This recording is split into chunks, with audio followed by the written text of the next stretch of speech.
Hello students, this video for class 8, chapter crop production, topic irrigation. So here we discuss on irrigation. Irrigation क्या है? The process of watering crop plants in field at different interval is called irrigation. मतलब एक ऐसी process जिसमें हम crop plants को क्या करते हैं, पानी देते हैं खेतों में डिफरेंट टाइम इंटरवल पे, मतलब थोड़े थोड़े समय के बाद उसमें हम पानी देते रहते हैं। तो ये प्रोसेस हम लोग क्या कहलाती है? इरिगेशन कहलाती है। Irrigation help plant for their various activity.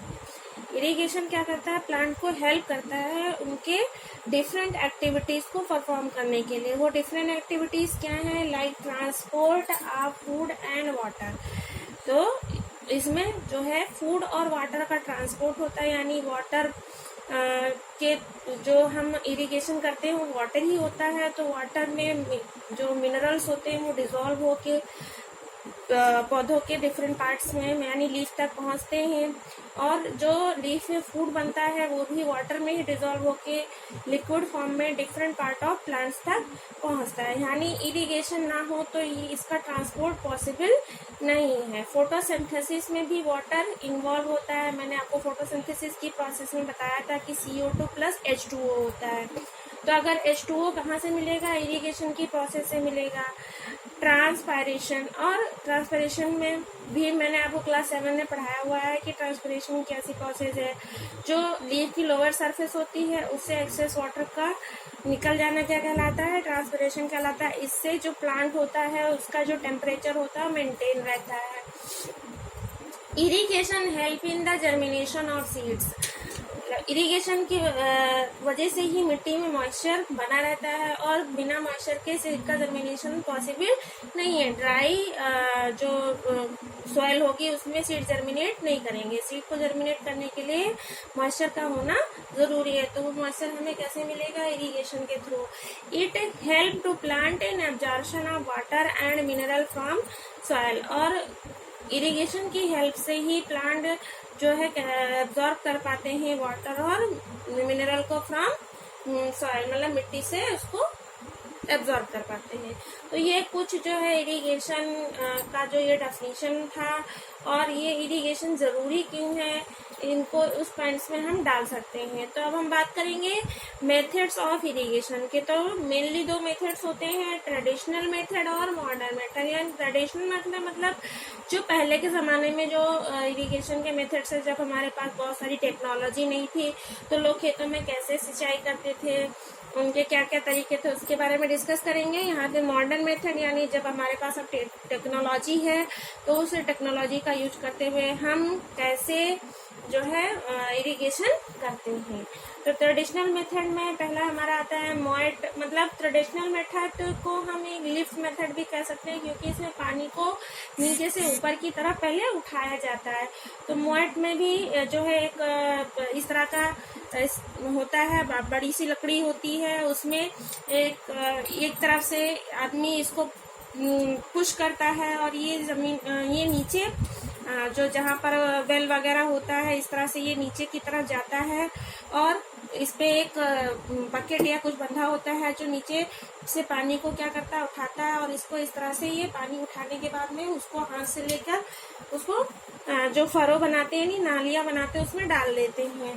तो यहाँ पर मोएट में जो है मैनुअल वर्क होता है। इसमें कम से कम 2 लोगों की जरूरत पड़ती है। एक जो इस लकड़ी को बार बार दबाता है, उठाता है, छोड़ता है, और एक जो पानी को पिक करता है। यहाँ पर रेहट में जो है इसमें बुलक की हेल्प से किया जाता है।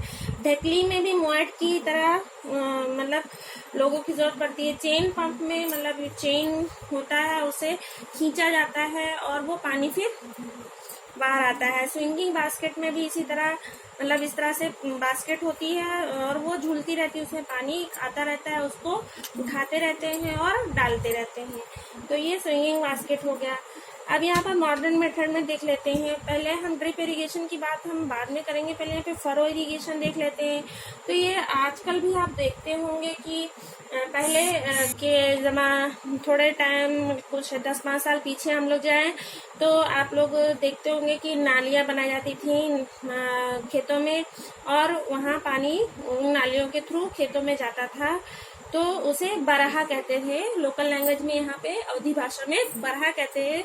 तो वो बरहे के हेल्प से यानी फरो के हेल्प से सिंचाई की जाती थी। इसमें पानी भर दिया जाता था और वो नाली नाली से होते हुए पानी जो है खेतों तक पहुंच जाता था। और ये पानी निकालने के लिए पंप का यूज किया जाता है, ट्यूबवेल का यूज किया जाता है, जिससे पानी जो अंडरग्राउंड वाटर होता है उसको निकालते हैं और इस फरो से होते हुए क्रॉप तक पहुंचता है। बेसिन इरिगेशन में पूरे खेत को पानी से भर दिया जाता है।